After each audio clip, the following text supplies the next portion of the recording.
Hello, everybody. Good afternoon. I'd like to show my respects and acknowledge the Bedegal people who are the traditional custodians of the land at University of New South Wales in Sydney, where we meet, of elders past and present on which our meeting takes place. Hello to everybody. My name's Alison Bashford. I'm Director of the New Earth Histories Research Program at the University of New South Wales. And it gives me really great pleasure to introduce to you today Professor Pratik Chakrabarti.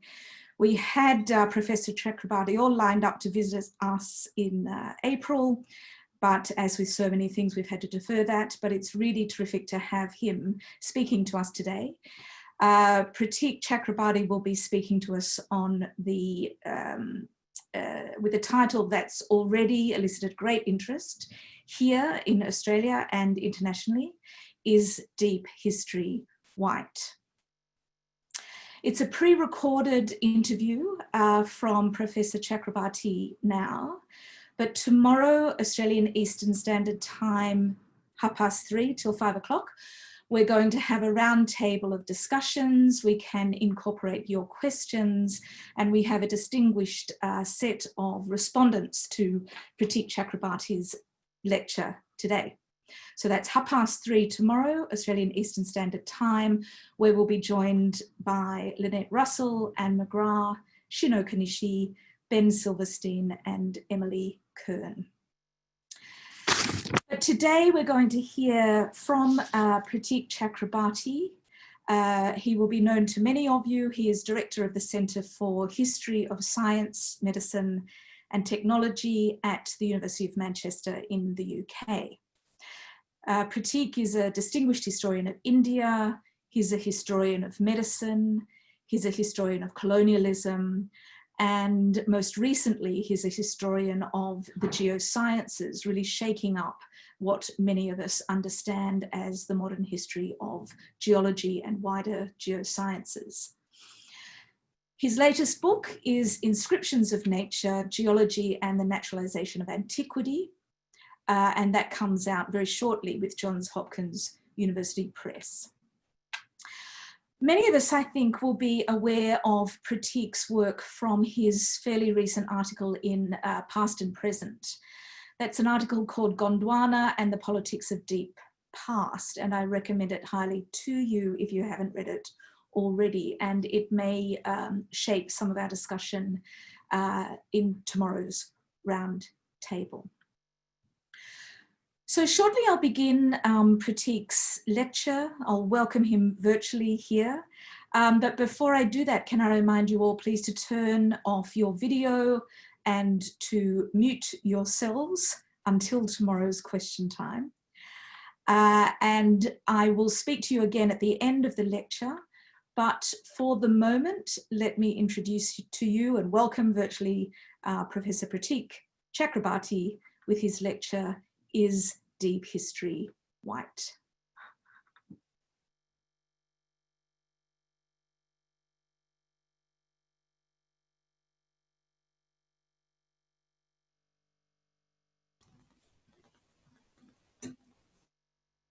Hello, everyone. I'm delighted to be talking to you, although it's quite strange talking to you from my study. I'm grateful for you to be here, to be listening to me. If you are, I know these are stressful times, and we are going through difficult situations. And this is talking to me about deep history, and the whiteness of deep history is probably not the most important thing in your life, and it's not definitely not the most important thing in your life. So I'm grateful for your time and your attention.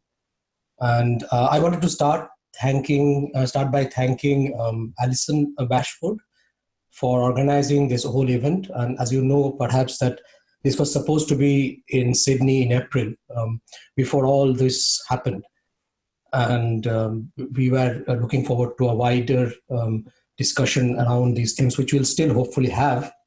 So I'm grateful to Alison for her vision about the new Earth history and the center she leads in that direction, which is setting new agendas. Much of it is part of what I am trying to do, So I'm grateful for her giving us this platform, the space to open up these ideas, new ways of thinking about art history, deep history, people, and landscapes. I also wanted to thank Jared for organizing all of this, for this cross distance communications with me and Alison and others to organize and put everybody in the picture. And he has been brilliant in doing so.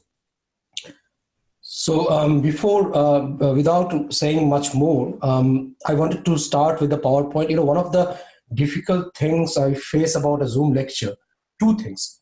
One, I cannot see you, and that's quite disconcerting because I like to speak in a live audience when I see people and their faces, and those are taken away in a Zoom lecture like this. I'm literally standing in my study speaking to you, which makes no sense to me at all.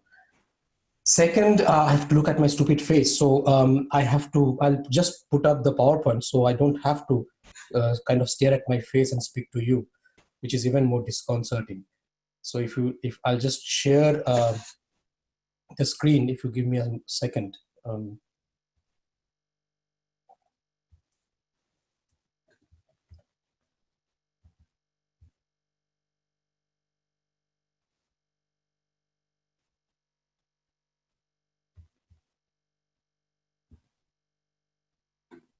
So is deep history white? Now, the question kind of came to me as I was finishing my book, Inscriptions of Nature. And it came to me as an idea towards the end of writing the book. And I felt that this was the book that I was supposed to write. And what often happens that you finish a book and you almost have a reaction to that book. And it was that reaction, that this was actually the book, the question that was in my mind was, all of this history that I've written, is it white? Is it is it engulfed in a whiteness? And what was that whiteness that I was looking for, or that I found? I was not looking for it.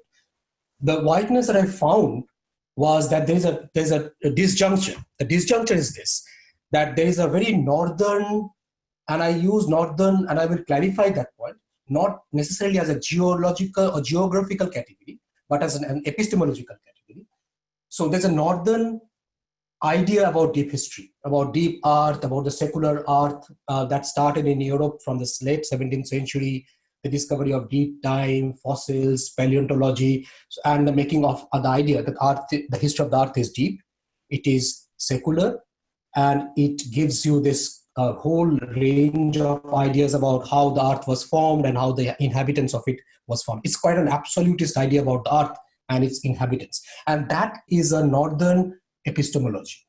But what I often did and studied, and in the case of India, which I did study, and I'm sure it's the same in the case of Australia and other parts of the world, that it studied societies, people, landscapes, which were completely disconnected from that northern epistemology. And it provided explanations for those societies, those cultures, those landscapes, which are almost inescapable. You're almost caught up in that northern epistemology. So for me, the question of whiteness here was this white epistemology that kind of engulfed this entire picture of the earth from the 18th century. And that is precisely where my question was. So one of the clarifications I would make at the outset, that the question of whiteness here is not necessarily only a matter of a racial idea of whiteness and blackness. And I know at this current moment, with what happened in the US and the rest of the world, and the Black Lives Movement, which have become so prominent and powerful in our everyday existences, and of which we are part of, is a powerful force in our lives now. And it is asking us to think about race, about ideas about race in a much more deep structural way. So what I am trying to learn from that movement about the whiteness of our society and our learning is that the idea of race and the whiteness is not just a matter of a tone of a color or a skin. It is deep rooted in epistemology. And that is why it is almost invariably present in everything we do, and it keeps coming back and keeps coming back. And we face these situations over and over again. So I'm trying to understand in this my little way here, that whiteness, that epistemological whiteness that we are part of. So in the cover slide that you see, you see Louis Leakey, the famous paleoanthropologist, and his family in the Olduvai Valley, looking for the hominoid fossils, a famous discovery of hominoid fossils and the beginning of the idea of Africa being the cradle of human origin. And we see the shadowy figure of the black assistant behind Louis at the site of the momentous discovery of early human remains in the Olduvai Valley.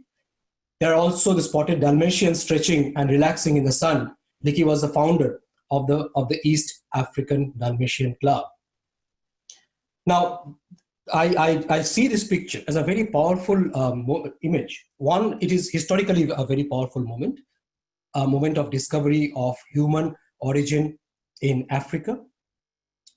This picture is also interesting in the obvious black and white contrast that you see here, and which goes back to some of the points I was talking to you earlier about. But for me, what is also important is what he and his family and his assistant are doing. They're digging the earth. They're digging the earth, the soil, the natural world in search of human origins. And that is where I identify the question and the problem of whiteness in this talk.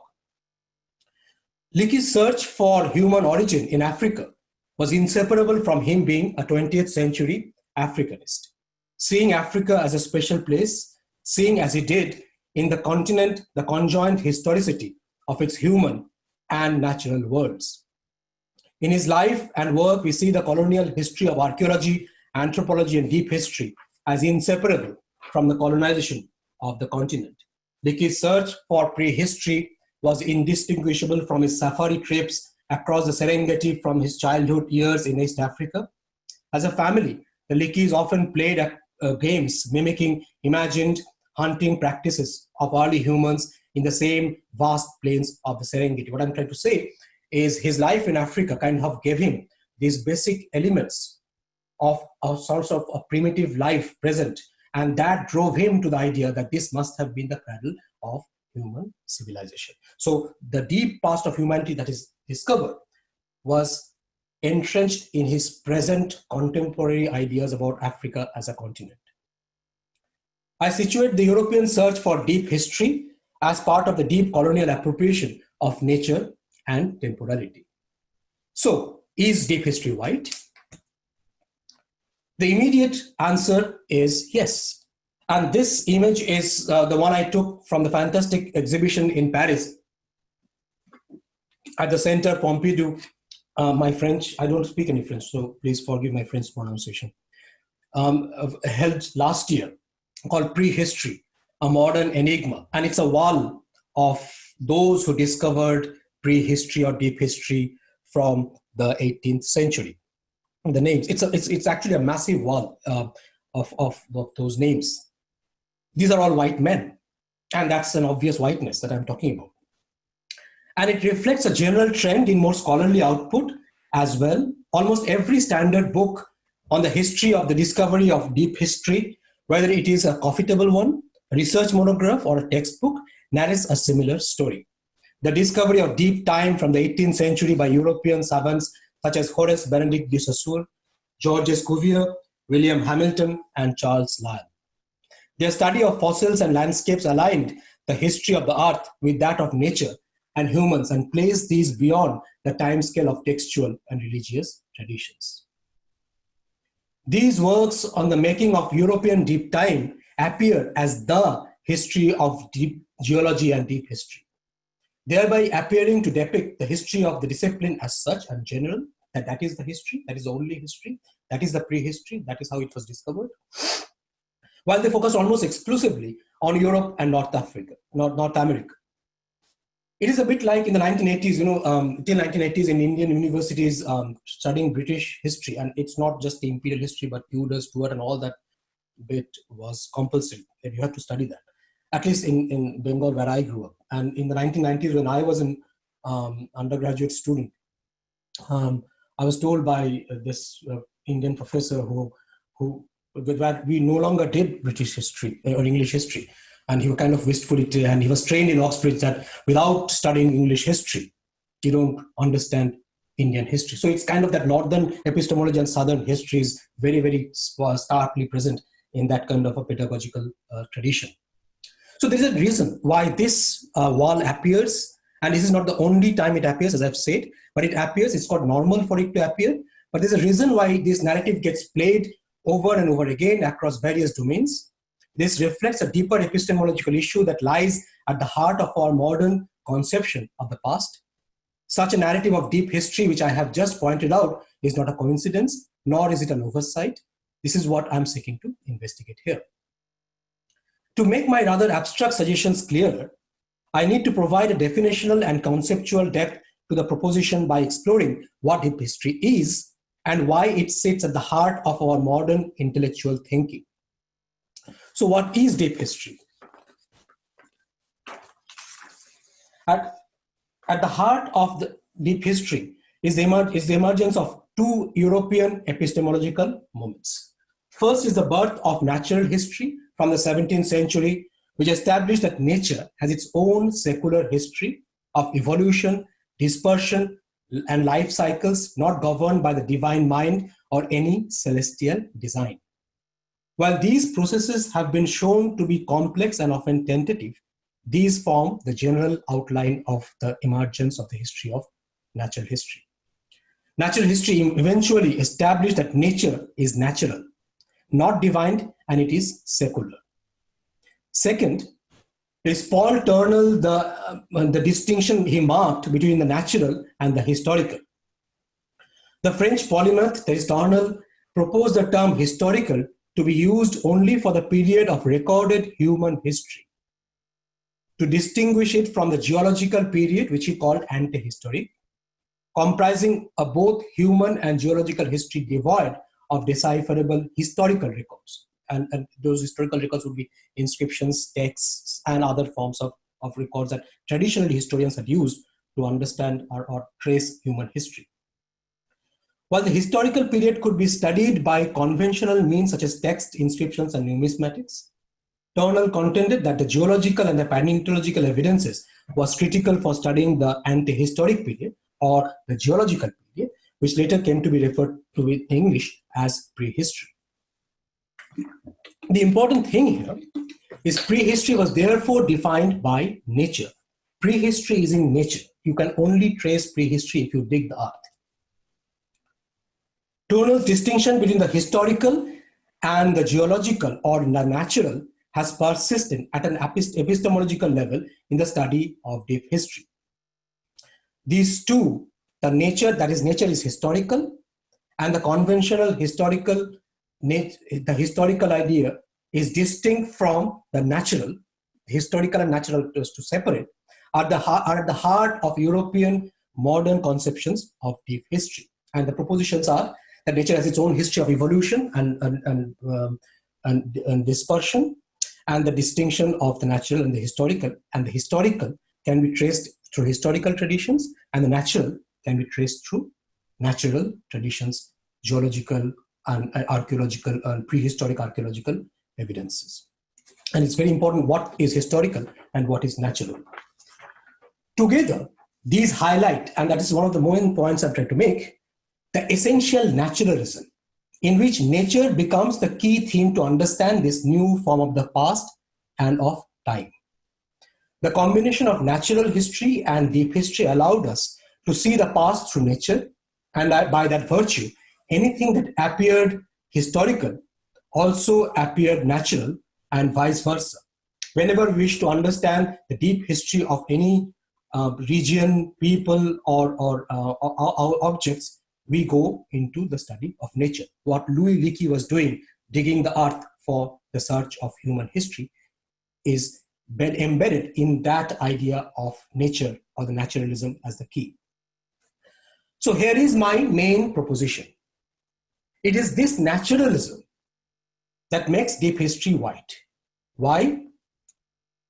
because this naturalism emerged from within a particular European cultural and historical setting. Second, it acquired its wideness as colonialism provided a global scope to this particular mythology of time. And third, this naturalism is in turn essential to European colonialism. And how is that possible? Deep history, that is the deep understanding of the history of the earth, of the nature, and of some of its inhabitants who appear part of that deep history, is a form of a European engagement with nature, which in essence is an intensive and in some respects an absolute knowledge of nature. It is no coincidence that this knowledge evolved in the 19th century and the larger process from the late 17th, at the same time when vast natural resources of the earth were being encroached upon by European powers. Deep history is thereby complicit in the European and colonial appropriation of global nature, time, myths, and commodities, as every aspect of antiquity was aligned to this absolute knowledge of nature. I'll refer to two themes to support this proposition of the wideness of deep history. First, by linking deep history and colonialism, and the second, by linking deep history with the colonial discovery of aboriginality. So I don't want to get into the whole details about how colonialism and deep history were aligned with each other. But one of the simple ways I want to approach the problem of colonialism and deep history is the same similar northern-southern divide that emerges in the understanding of time and deep history in this period in the 19th century. And one of the key themes I want to focus on is the significance of coal. And coal, as you know, became a fundamental part of particularly British imperialism in the 19th century, but also a part of British colonialism in the 19th century. But coal also becomes part of a deeper understanding of time, the other discovery of prehistory and deep time. But what you see in the historiography, and it remains embedded in our current historiography, is that there's a divide, that the deep history of coal and other fossils is located in the northern history of deep time, and the southern history of coal is of economic colonial exploitation. So in the historiography of geology, there is an interesting divide between the intellectual search for deep time and the industrial search for minerals in the colonies. In the colonial history of geology has focused either on its deployment of exploitation of natural resources and territorial expansions, or the unfolding of the deep historical vision in the empire. The intellectual deliberations of deep time generally remains outside the purview and is the preserve of the northern history of geology, which studies the emergence of the European vision of deep time, first from the study of fossils, strata, the paleontological discoveries of human and animal remains, and finally, plate tectonics. It is essential to reject this divide between economic and intellectual geology and to locate the colonial history of coal, cotton, and diamonds as part of this intellectual pursuit of geological deep time and its ecological perspectives. Because what I'm suggesting is that the northern logic of the deep time is part of that ecological consciousness of nature, and the southern is the dark coal history. And there is a separation, and that the separation is fundamental to how we think about the earth. And fundamental to what Anthropocene tries to do is that there's a coal history, dark coal history, and there's a white coal history, which is about deep time. And I fundamentally believe that they need to be linked. To give an example of the conjoint history of deep time and colonial geology, the fossilized Glossopteris plant, which has been seen as the main indicator of prehistoric Gondwanaland, the understanding of the Gondwanaland southern continent, which comprised of South America, South Asia, Antarctica, Australia, and South Africa, was based on the commonality of the fossil of Glossopteris found in the deep coal mines of all these regions. And that kind of holds up at the center for me of these two histories. And it is almost never talked about, that forms the center of the ecological history of deep time and the colonial exploitative history of deep time. And I'm using Glossopteris as the linking of those two histories. However, the deep history of glossopteris and the coal history of the same plant fossil are never narrated together. Similar schizophrenic histories lie in formation of diamond and its colonial discovery, in the black cotton soils of the Nile and in India, and in the underground water reserves of the Karoo in South Africa. The point that I am trying to make is that the same naturalism that gives us our prehistory and our modern environmental consciousness also gives us hope. Conceived at the time of a growing detachment to a degenerative modernity in the 19th century, deep history was a product of a deep naturalism, a search for a primitive nature in parts of Africa, Australia, India, an escape into a simple form of life. It is possible to understand the deep naturalism behind the idea of Anthropocene through this twin frame of enchantment with deep history and the disenchantment with its concomitant economic quotient. So that separation that I talked about through coal is that schizophrenia, that there is an enchantment with deep time history of coal or other fossils, and there is a disenchantment with its economic economic quotient. And my point is that you can't have one without the other.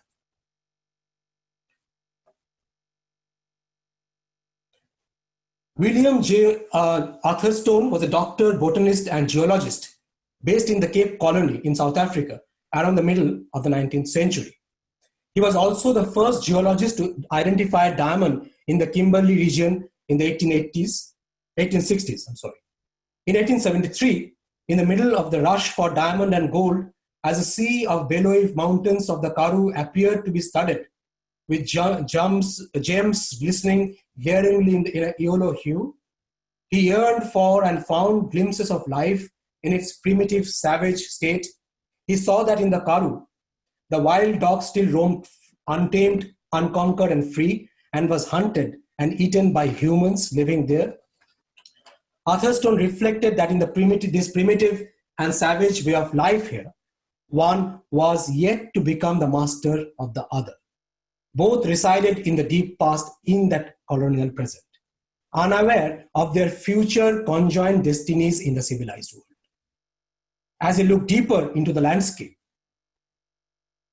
away from the surface glitter of gold, he could see the bones of giants, reptiles, tortoises, crocodiles buried under the earth, that northern deep time. These were also similarly also found in central India. The same glossopteris, and to all appearance the similar rock formations and the same coal and diamond. He imagined the primitive Indo-African continent extending to the east across the oceans as his land of refuge. These fossils, which made the imagination of that grand continent possible, where he felt the true nuggets of the Gulf. Gulf is the region where these nuggets of gold were found in South Africa. So for him, that were those fossils, those deep time fossils, were the true golds that he found, not the actual gold or diamond that were being found in the Kimberley mines that you see in front of us. Deep time became a mode of establishing the European self at the heart of colonial landscapes. European explorers sensed this primitivism in these seemingly changeless, vast, and overbearing landscapes of the living sites of deep time in the empire. The geology and the aboriginal inhabitants of central India, Karoo, or Australia presented that primeval purity of life. They also generated the mineral wealth and agricultural riches for the empire. These quests for primitivism were attempts to escape the rapidly transforming colonies, the environmental changes that were being brought about by their own actions, the political movements that were being generated by the colonial the encroachments that were taking place, the settlers movements in various spaces, and the movement away for the aboriginal populations being driven away from those regions, and to return to a deep state of nature. So that duality is part of that angst that we are creating a changed modern history, the dark coal history in these white coal regions of the earth. The discovery of the deep time was therefore deeply contradictory and yet inherently white. The second phenomena that I wanted to study here was the link between aboriginality and deep history. And one of the things, interesting problems that I have faced is to understand how the question of aboriginality became linked to the deep history of the earth. As I've explored before, from the 1830s and even before, the earth appeared deep in terms of its historicity, in terms of its objects. And it's the same time that from the 18th and particularly in the 19th century, the Europeans were discovering tribal populations and aboriginal indigenous populations in various parts of the world. And they were trying to understand their inhabitants, their ways of life, their cultures in various ways. And the project that I wanted to understand and explore, and I'll try to open up that debate in front of you, is how that European idea of deep history that evolved from the 18th century, but particularly in the 19th century, became linked to the European discovery of aboriginality in the same time and same period. And almost simultaneously in the same regions in Karoo or in Gondwana in India, that they discovered the deep history of the earth, they also discovered the deep history of humanity. The matter of temporality, that's the link between the deep history of the earth and the deep history of humanity, is obvious. Europeans discovered the deep time of the earth at the same time that they encountered indigenous populations that they considered aboriginals. So it's a very similar, it happens at the same time. Similarly, the question of aboriginality developed within a peculiarly colonial milieu, posited against the notion of the settler. Colonialism introduced or redrew the lines in the soil between the settler and the aboriginal, the shallow and the deep, that have become a key component in the emergence of deep history in South Asia, Australia, and Africa. In different colonial settings, these settlers were either Europeans themselves or other local populations. The colonial discussions and discourses of aboriginality, therefore, developed in particular reference to art history.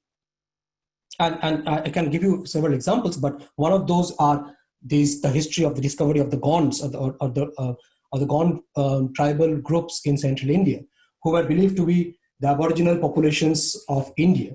And their discovery of the Gonds was simultaneous to the discovery of the Gondwana region as one of the oldest geological landscapes of India. And that's simultaneously, and the discovery of the Gond past was synchronized to the discovery of the region's past itself. And that's how the aboriginality became part of the art history. The main link, therefore, between aboriginality and deep history was created at the site of nature. Please let me clarify by asking, how did Europeans discover and situate aboriginality within colonial landscapes? This was through the incredibly messy interplay of the disciplines of paleontology, archaeology, anthropology, and evolutionary biology. And I wanted to show you this slide to give you, these are kind of kaleidoscopic representations of the various complex ways that aboriginality was discovered in India. And I can presume that these were taking place in different parts as well. Now, as I said, there are 2-3 disciplines at work. One is anthropology, obviously, the study of tribal populations, their culture, their physical features, their language, their habitats. The other is the prehistoric discovery of various old relics, and this is one of the examples. On the top slide you have I don't know whether you can see the cursor, but you can see that various kinds of old prehistoric relics were found at the same regions and the same period in the middle of the 19th century. And these are from India, central India, but these were found in other parts as well. And this particular image is quite interesting. The one below is that this is an open section of a cairn that Europeans found in in India, and what you have is various skeletons. It's basically a burial ground, so you have various, and they believe it's a human sacrifice site of human sacrifice. So you have various ground, and then in the middle, Meadows Taylor, who discovered them, found two skeletons and or fossil remains of a skeleton, in which the skull was separated from the rest of the skeleton, and was actually placed on the top of the body, which made him think that it was a site of a human sacrifice. And on the left is his own sketch, Meadows Taylor's sketch of the skull that he found. Now, what is interesting is that skull then became part of a much wider anthropological study. That skull that he found in the 19th century was compared to various skulls of various tribal populations to link up the deep history of the region, of the deep past of aboriginality of the region, and the living populations became to be seen as the remains of these prehistoric populations. So they were literally mapped against each other. And then they were compared, these skulls and various features were compared with the discovery of primate fossils, not primate fossils, but primate skeletons and bones. And this whole spectrum of knowledge appeared. And it's a complex idea that the aboriginal populations of the different parts of the world were not only the direct descendants of the prehistoric humans, but they had also had close proximity with the primate fossils and the primates. So there's a dual link that is created in this period, and the discovery of the flint stones that you see on the others were part of that they compared those flint stones that they found as geological specimens, the natural part of Tornell's study. They compared these to the tools used by the aboriginal populations. So the historical and the natural became linked. So the only link that the aboriginals had about their historical, which is living, was in the natural. So that is how their historical became completely part of the natural. So what was done was the fossil remains of the aboriginal populations were compared to the physiological studies of the not the fossil remains of the aboriginal population, the fossil remains of the prehistoric humans, the natural, was compared to the fossil the physiologies of the living tribal populations, the historical, and conducted in the aboriginal peoples, which were then compared with human fossils and primate skulls to situate them within an evolutionary chain, alongside quite blatant comparisons made between them and primates. As a consequence of the paleontological discussions of human antiquity and the growing zoological knowledge of primates by the 1860s, human populations were compared to apes and so on and so forth. In all these, deep history, the European deep history, became the measure of human aboriginality. I'm not entirely sure how this process took place in every region that I'm trying to discuss here, that is Australia, South Africa, in India, but it did take place. And I can look for some evidences, some examples of how it happened. And it would be interesting that how in various sectors these links were created in these various ways. George W. Stowe was an English maverick who traveled across the Karoo region in South Africa in the mid-19th century, working in the gold and coal mines and studying the region's geological strata and ethnology. So he's studying both the geology and the ethnology, as many people did in that period in the colonies. He subsequently suggested that the Bushmen, who were the San populations of the region, whom he believed were the original populations in the Aboriginal populations of the Karoo region, were driven away by the Nguni or the Kaffirs, whom, it's a derogatory word used for the Nguni tribes with whom the British themselves were involved in the Kaffir wars, and whom the British themselves believed were the more recent settlers. So the San people were the original inhabitants, and the Nguni populations with whom the British were fighting their own wars. Sorry, they're not the Nguni. Yes, the Ngunis, the Kafirs, were the settlers in the region.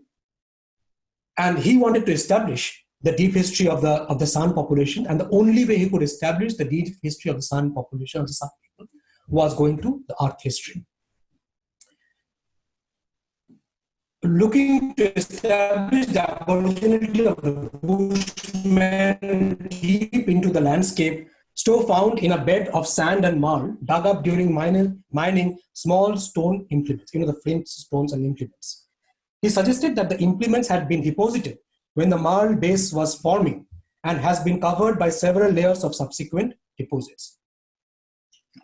The hunters who used these implements must have lived in the area when the marl beds were on the surface and the entire region was covered by a magnificent lake several thousands of years back.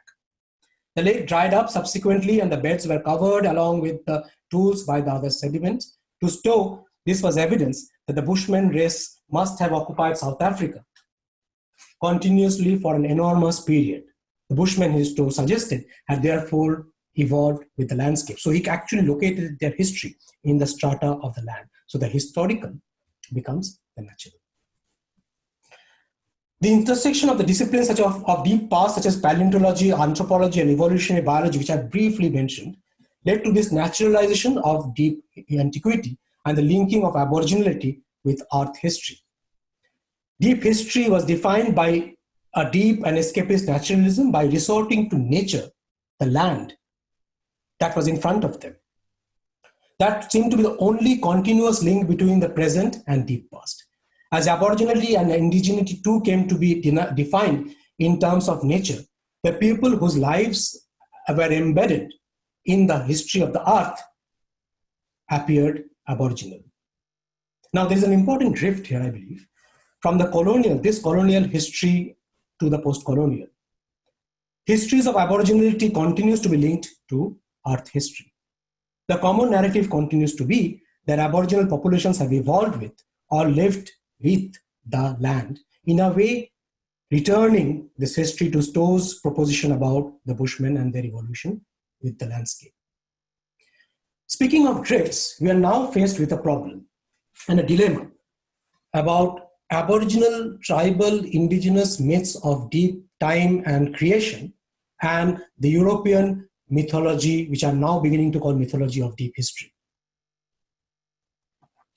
Are these independent of wide deep history? Are these aboriginal ideas of creation of earth and notion of time independent of this wide deep history that I've discovered? It remains to be explored whether, on the one hand, European ideas of deep history with its inherent naturalism influence tribal and aboriginal naturalism and myths of their origins, and vice versa.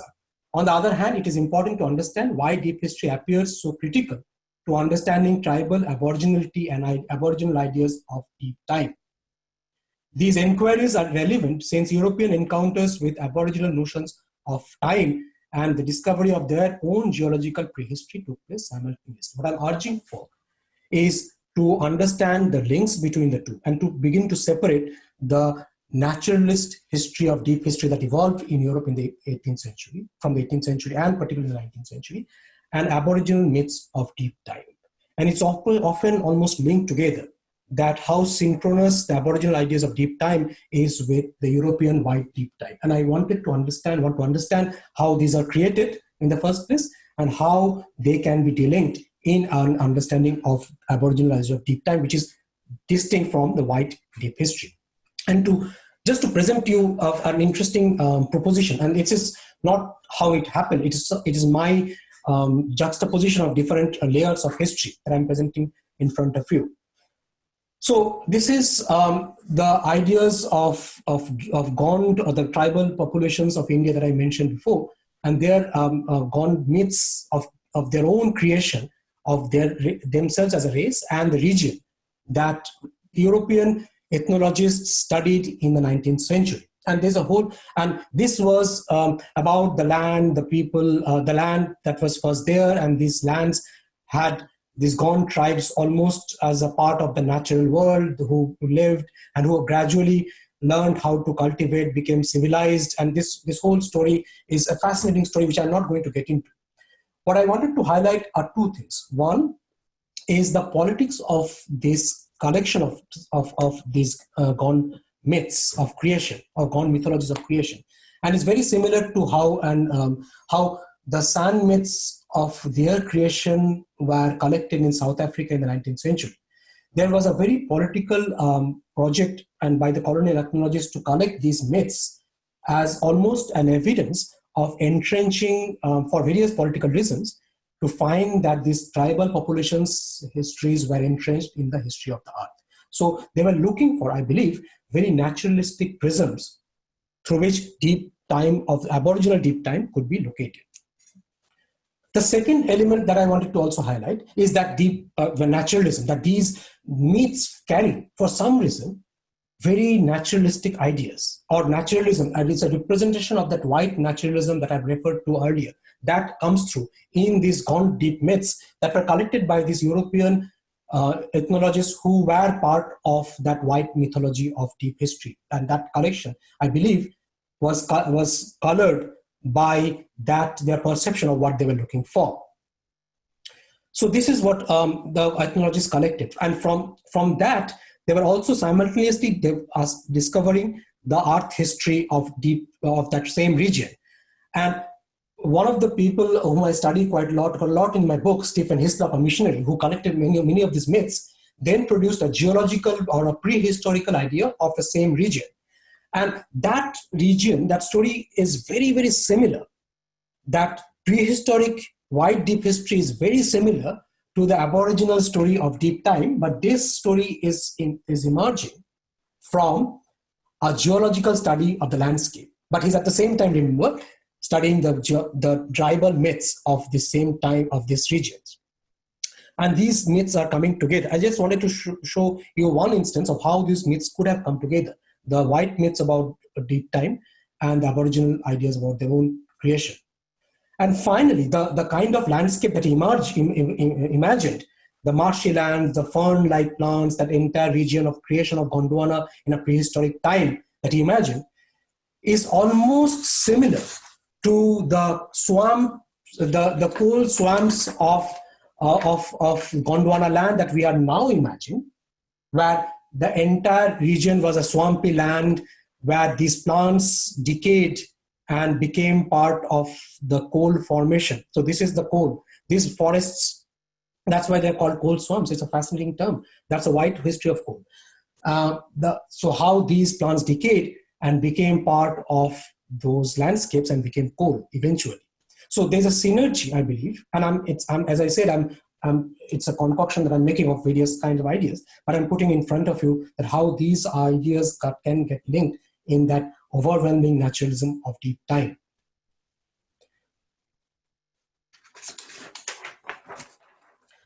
So where is the problem of this proposition of this deep history that I'm talking about, of the whiteness of this history that I have described so far?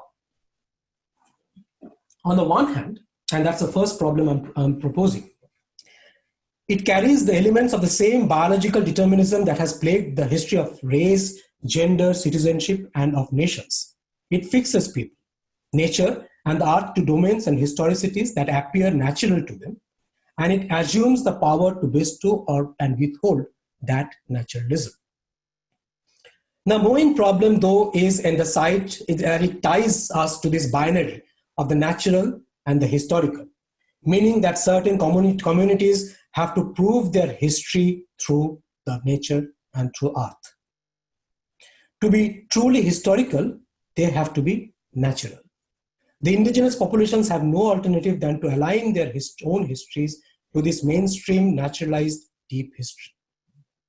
In India, within the context of political and economic marginalization of tribal populations, they are linked with the land, or rather their claim to nature and its past, and in turn with deep time and its inherent naturalism, has become the only legitimate theme in tribal political articulation of their identity to the state and to the public, to voice their conditions of deprivation and to protect their lives and livelihood. In February 2019, the Supreme Court of India ordered the eviction of around 1 million tribal people from the forests and the hills that they were living in. This is derived from the law passed in 2006 called the Scheduled Tribes and Other Traditional Forest Dwellers Act, commonly known as the FRA, which gave legal rights to tribal populations and forest-dwelling communities over forest lands and their produce. provided they could prove that their families had lived there for several generations. Prove your past in the landscape. The FRA started a complicated and fraught process of collecting information on such rights of these forest dwellers. The recent Supreme Court order is in response to the petition submitted by wildlife activists, which argued that the act has led to gross misuse and illegal distribution of forest lands in the natural world. The Supreme Court decreed that many of the tribal populations who claim to be Adivasi or Aboriginal, Adivasi is a Sanskritic Hindi word for Aboriginals, are in fact encroachers in these forests and the hills, the right to bestow and to withdraw deep history and naturalism of the rights of people.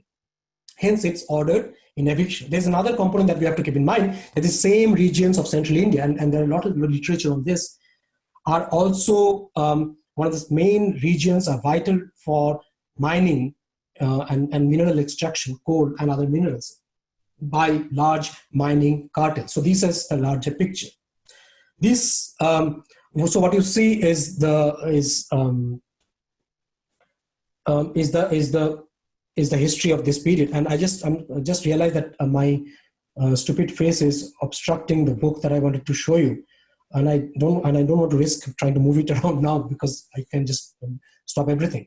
But this book is in response to that act, and it shows it's a history about the relationship of the Adivasis and the forest that they're living in. And Gladson Dangdang is one of the tribal activists of the region, and he writes about this region. And this book was commissioned by the International Working Group for Indigenous Affairs, who commissioned writing of this book. But what is interesting is not the word. What is almost fatiguing for me is that it's almost exhausting how the same point needs to be made, that these forests are for these people. And it's the same narrative that needs to be played over and over again. The same rights needs to be established over and over again to make this simple point. And it needs to be made so repeatedly because it's caught in the duality. And that is the problem. That's the essential problem that I wanted to highlight here. So just to conclude, I've probably taken up too much of your time by now. In the naturalization of deep time lies its whiteness. In denaturalizing it lies its decolonization. But how do we denaturalize deep history, earth history, or aboriginality? We are faced with two main challenges. Can we shed that naturalism in our pursuit of tribal, aboriginal deep histories? Second, can we write a deep naturalized history, can we write a denaturalized deep history of the earth?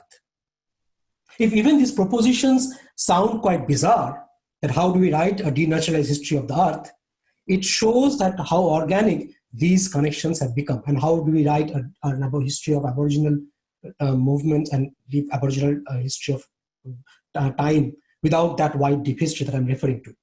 But I believe that it's fundamental that we write or denaturalize these histories. One way to initiate breaking this linearization is by doing, and which has been my ambition in this talk, by asking if we can imagine this deep history as a white geomythology, similar to other geomythologies. I fear that scientists, evolutionary biologists in the room might like to disagree, which for me highlights the issue that I'm pursuing here, the need to extricate deep history from its essential scientism. However, if we are somehow able to imagine deep history as we know it, as a white mythology, primarily by tracing its genealogy, then it opens up the possibility of seeing this as a particular form of cosmology belonging to a particular tribe.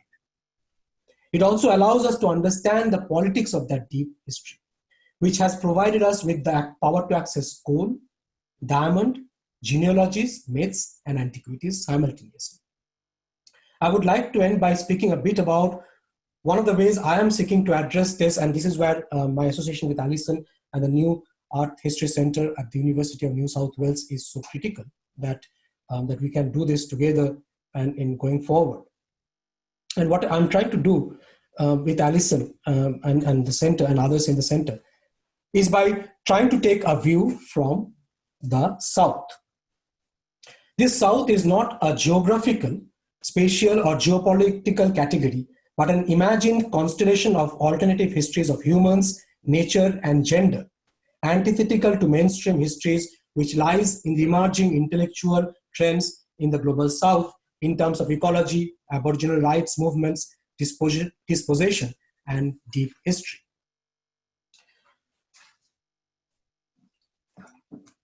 The only way I can explain this is by suggesting that this is a geohistorical version of subaltern studies. And if you allow me to be a bit hyperbolic, I might suggest this is subaltern studies on steroids. Don't quote me on that, thank you. It is also essential to discuss the possibilities of using this antithetical deep history as an alternative and antipodal category within which the experiences of northern Aboriginalities, for example, of the Sami or the Inuit, can also be related as antithetical to that northern white deep history, where nature is not necessarily the only common theme. All of these are posed against that of the global north, a similarly broad category, connecting the Indian Hindu elites and their Hindutva histories and antiquarianism to those of the racialized deep histories of Europe and North America. Thank you.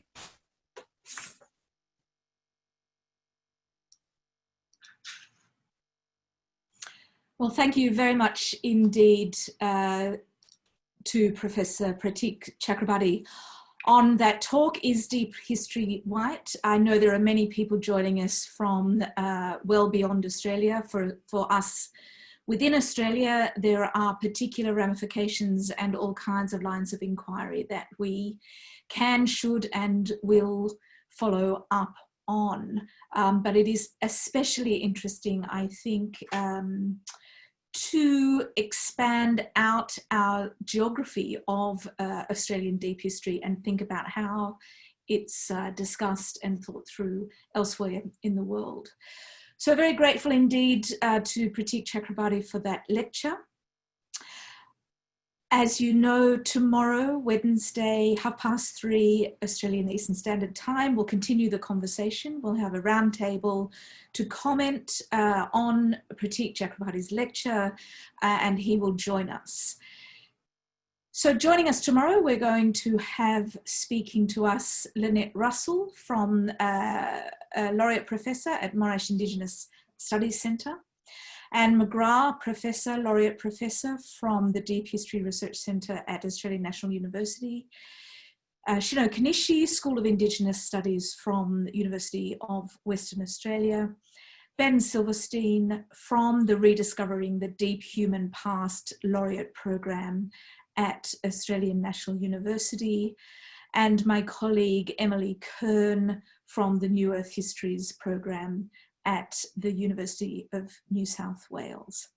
So that lineup is going to be exciting and interesting to engage an Australian and beyond comment to Pratik Chakrabarti's talk, Is Deep History White?